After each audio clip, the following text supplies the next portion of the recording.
It was June, and the heat in Rome climbed already, dense in the stony courtyard of my secondary school. The auditorium buzzed with voices, proud parents, ready with smartphones, shuffling feet on the old tile, some mutterings that always seemed, even then, to be just a shade too loud. I stood at the little podium, a wobbly old thing, painted a blush pink. A stack of notes in my hand, but my palms were slick and the paper bends like trapped moisture. Professor Lazaro, our headmaster, was nodding from his front row seat, watching me the way a handler watches a dog about to perform. I was to speak for our class, chosen because my grades outpaced the rest and because the staff assumed I would be brief. I had told them no, I would not be. I had practiced for days.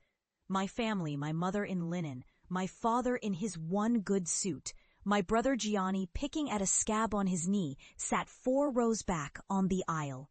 Mother smiled encouragingly. Father wore a face like half-curdled milk. I took a breath that didn't fill my lungs. Then, after the obligatory grateful for our education and new horizons await, I felt the words coming up like lava, fierce and impossible to hold in. I know where I want to go, I said, my voice trembling. And maybe it's crazy, but I want to spend my life playing the violin. I want to be on the stage, maybe at Santa Cecilia or La Scala. I want to show the world what music means to me, how it saved me again and again. I heard a cough. My hands shook. I know, a musician seems a mad thing for a kid from Garbatella, but a ripple of laughter started on the right, where parents of the more sensible engineering track types sat. It was not cruel yet, more bemused. But then another voice, from somewhere, a teenage boy, bored or bold, called out, "Magari, sure, in your dreams." I tried to keep going, but then Professor Lazaro cleared his throat, loud. "Thank you, Pietro. That's quite enough. Well done." It felt like being yanked off stage by a hook. Flustered, I gathered my sheets, rubbing at my damp brow as applause pattered in and out. A polite rainstorm, nothing more. As I walked from the podium, I made an effort not to look at my family, but I saw Mother's smile flatten, and Gianni was already whispering something crude to the girl next to him. Afterward, in the courtyard under the bougainvillea, my father clapped a heavy hand on my shoulder. "You embarrassed yourself," he hissed. "Violin what? Are you going to play at weddings? Some busker on the metro?" Mother's glance flickered. "Let the boy dream, Giancarlo." Father's grip tightened. "Dreams don't pay rent, Francesca." That night, over mushroom risotto, the subject returned with force. Gianni, ever blunt, declared, "Hey, maybe you'll get famous and we can all live off your tips." Even as he chewed carelessly, mouth open, they thought it was funny. But I was red, my chest clenched, and I said nothing. It was difficult to quiet the shame. Rome is a city of masters' art, architecture, music, yet daily life is practical, unromantic. My neighbors drove trams, ran bakeries, stacked shelves in shops, wearing red vests. My father, a plumber, had hands like split logs and a blunt view of life. Gianni idolized Toddy, aspired to work at a petrol station because it meant free packs of gum. I practiced at night, not just an hour, 3, 4. My fingers growing calloused, arms aching, while the city slid toward sleep and scooters echoed in the avenue below. Sometimes I padded barefoot to the kitchen for water, finding my mother standing at the sink, staring blankly through the window. She would turn and half smile, sadness flickering in her eyes, as if she knew what came next. What came next was years without applause. After that public humiliation, my dreams became a punchline. In school corridors, I was met with smirks. "Hey, Paganini," they jeered. When forced at assemblies to play for visiting dignitaries or school masses, there was always an undertone. Sympathy, perhaps, but mostly an expectation of failure. Auditions, competitions, tiny scholarships. Every time I entered, I seemed to exit with little more than a pat on the back. The big conservatories in Rome, Milan, and Florence had more applicants than seats. They sent little white slips. We regret. Like sometimes with handwritten notes suggesting, kindly, a more stable path. At home, Father's disappointment was nearly physical, humming from him over the dinner table like a bad chord. I took odd jobs, teaching scales to local kids whose parents wanted culture for their children. The real money was elsewhere. The rare parents who paid were apologetic, always mentioning, just for the summer, you understand. I played weddings, banquets, committee meetings, all with the light and forced cheer of the old Neapolitan songs. Nothing classical, never Bach, Tchaikovsky, or Mendelssohn unless begged. I played before the first course. By dessert, no one cared. It stung, always, that people still saw me not as an artist, but as a stubborn boy indulging a phase. Gianni found part-time work as a cashier. By 20, he was a full mechanic, and Father brought him along on plumbing runs. When they returned at night, smelling of diesel and iron, their jokes were broad and crude, and they seemed to close ranks around me. I stopped telling them about competitions. I stopped mentioning auditions, rejections, lessons. Music became both solace and wound.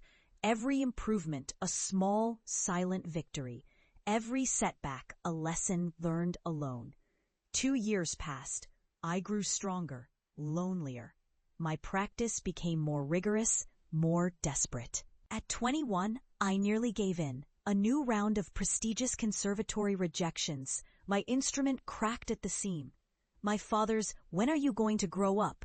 echoing as the refrain to every conversation. I remember walking into Piazza Navona one late April and standing among the crowds, street artists, tourists flickering in and out of cafes, accordion music floating above the fountains. I had my violin strapped to my back, inside its battered case.